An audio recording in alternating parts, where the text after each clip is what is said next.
seul but les unit, détruire l'ordre mondial instauré par les États-Unis et leurs alliés après 1945. Le mouvement des non-alignés des années 50 sert de modèle à de nouvelles configurations.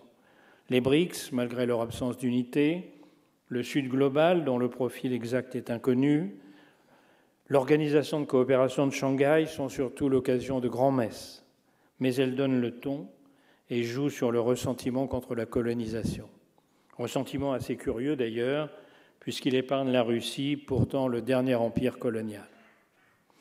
La guerre en Ukraine s'accompagne de toute la panoplie des provocations en Europe, drones, flottes fantômes, sabotages, cyberattaques, campagnes de désinformation, influenceurs rémunérés, étoiles de David, mains rouges, têtes de cochon, faux sites web, fermes à trolls, et en arrière-plan la menace nucléaire, gesticulation préférée de Medvedev lorsqu'il n'est pas ivre, et encore plus lorsqu'il l'est.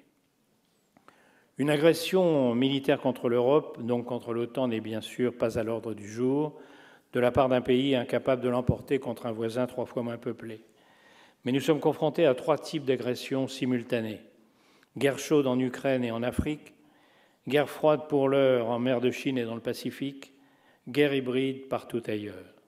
Ce qui est étonnant, c'est que, alors que Poutine, Xi, Kim Jong-un et Khamenei déclarent ouvertement qu'ils veulent notre défaite et le changement de l'ordre du monde, les dirigeants des démocraties font tout pour regarder ailleurs.